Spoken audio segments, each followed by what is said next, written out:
Yes, folks, the Rugby World Cup was full of hypocrisy, and probably the most obvious hypocrisy was this. Some 600,000 foreigners flew to Japan on carbon-emitting jets, and not one Extinction Rebellion protester was seen.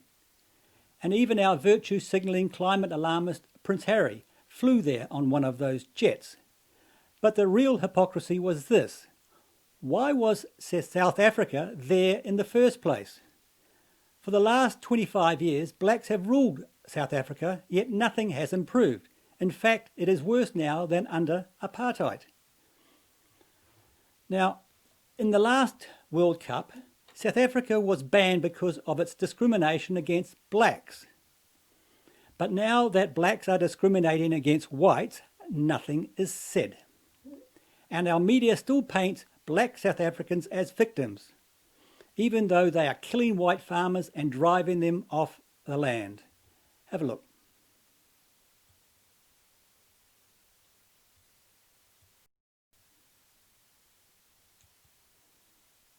Andrew Saville was there, and Sav, this one was much more about than just rugby, wasn't it? Yes, Melissa, evening from a very serene Sunday here on Tokyo Bay. We're right near Disneyland, where dreams do come true for the Springboks and their fans. They're still celebrating with a victory not too many saw coming. Whether it's 1995 back in Johannesburg, Francois Pienaar and Nelson Mandela, or 2007 in Paris, John Smith, and then Prime Minister Thabo Mbeki, whenever South Africa makes a World Cup final, they win, and whenever they win, it brings out emotions and reactions that are very special. Last night in Yokohama was no different. Here's Sam Calway with more. For South Africa, a Rugby World Cup victory transcends sport. For a nation arguably more divided now than ever. So isn't that admitting that nothing has improved under black rule? It means new hope. It means unity. It means unity to South Africa. It's more than the Rugby World Cup victory. It's about uniting the country. Some cherry-picked propaganda there. We really appreciate all the support, people in the taverns, people in the ship-ins, people in farms, some homeless people, there were screens there, and people in rural areas. Thank you so much. We appreciate all the support. We love you, South Africa, and we can achieve anything if we work together as one. Watching on in Yokohama, a figure who knows this more than most. When Francois Pienaar lifted the World Cup in 1995, there was one black Springbok. In Japan, 6 black or coloured players, proudly led by the Rainbow Nation's first black captain. The Rainbow Nation's first black captain. So hold on, folks.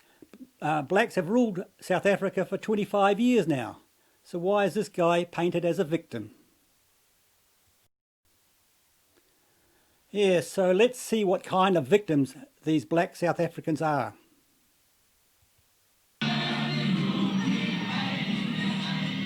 For a party that barely existed last election cycle, the turnout is pretty impressive.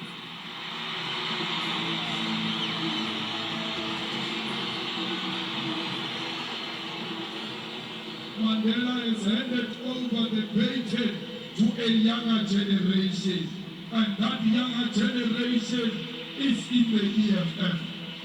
Julius Malema is the founder of the EFF. Malema is a divisive figure, to put it lightly.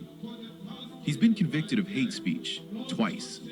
Once for chanting songs encouraging killing white farmers, and once for saying that the victim of a rape enjoyed it. Oh yes, real victims. But his supporters don't seem to mind. They're frustrated with the ANC, and they see him as a way forward. Political apartheid is over. We still have economic apartheid. Apartheid ended 25 years ago. But white South Africans, who make up less than 10% of the population, still hold more than 70% of all agricultural land in the country. The EFF say they can fix that. Their signature policy is taking ownership of land away from white farmers without paying them. Without paying them. Yeah, and now the President of South Africa has adopted the same policy. We've got an exclusive investigation for you tonight. The President of South Africa, Cyril Ramaphosa, has begun, and you may have seen this in the press, seizing land from his own citizens without compensation because they're the wrong skin color. That is literally the definition of racism. Racism is what our elites say they dislike most. Donald Trump is a racist, they say. But they paid no attention to this at all. In fact, Ramaphosa is one of Barack Obama's favorite leaders in the world. In a speech just a few weeks ago, Obama praised him. He praised the racist government of South Africa and Ramaphosa by name for, quote, inspiring hope throughout the country. Yeah, inspiring hope for black people, but not for whites. Yet the Rugby World Cup organisers looked the other way.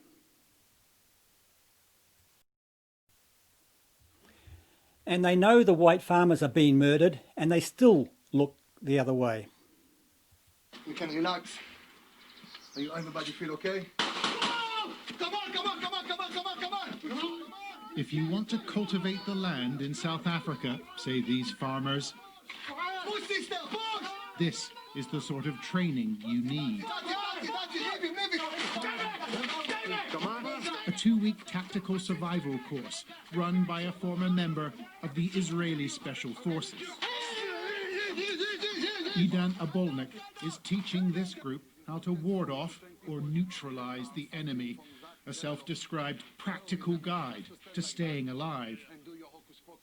They're here because they want to make a difference. They want to defend their life, to feel more secure for the family and for them.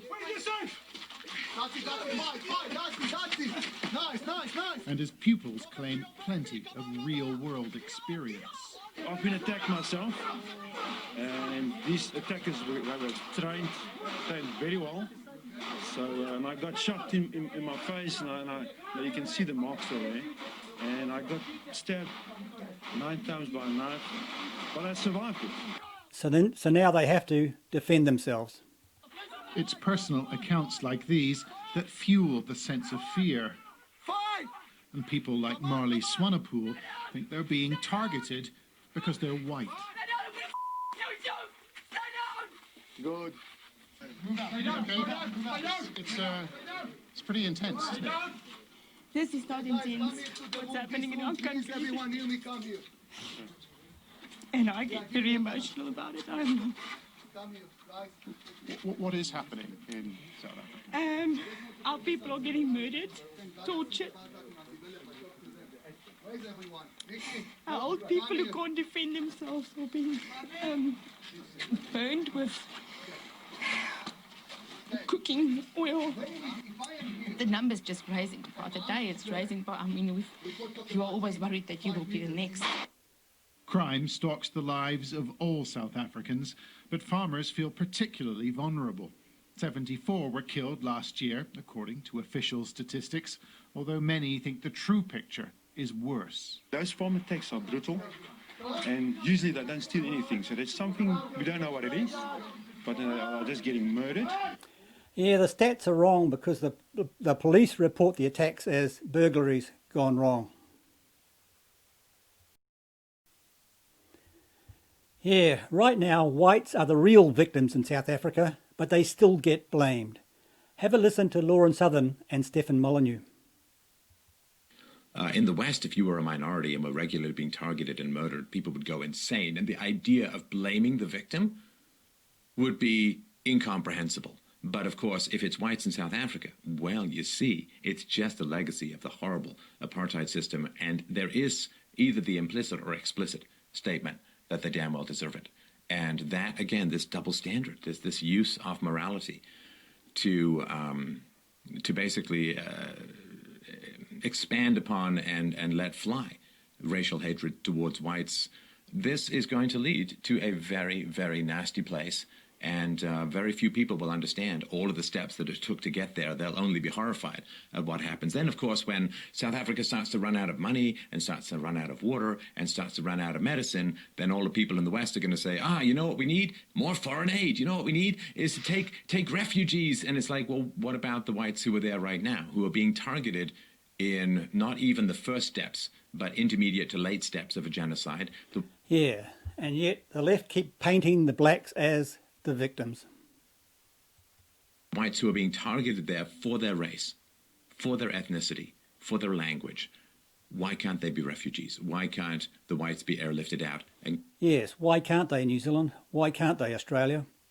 given a place of sanctuary? I'm sure a lot of people, I've talked to people in South Africa desperate to get out. It's very hard to get out at all. Why can't they? Because they're not refugees. They are being targeted for genocide, but it's their own damn fault, according to a popular narrative, and that is some cold-blooded shit, I'll tell you right now.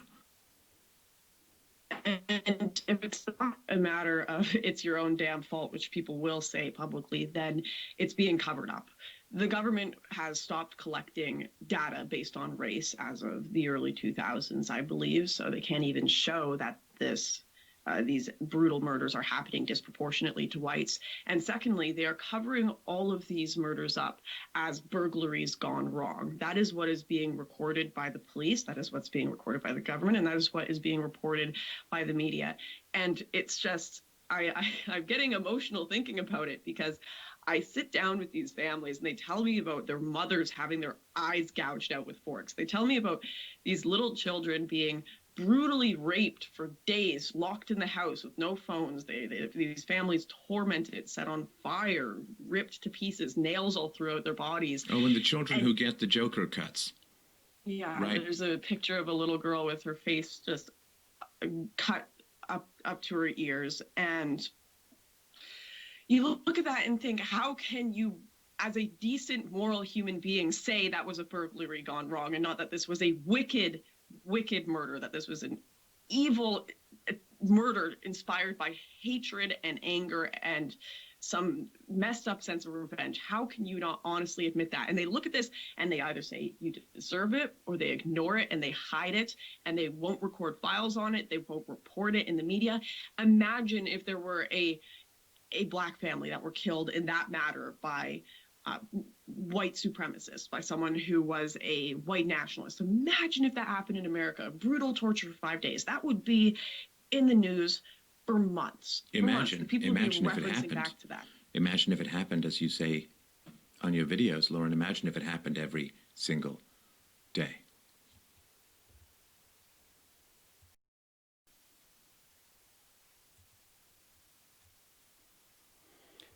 Yes. Just imagine if that happened every day to the New Zealand Maori or the Australian Aborigine. There would be worldwide condemnation from the left-wing media. But because they are white South Africans, they don't count. Shame on governments worldwide. Shame on the media. And shame on the Rugby World Cup organisers.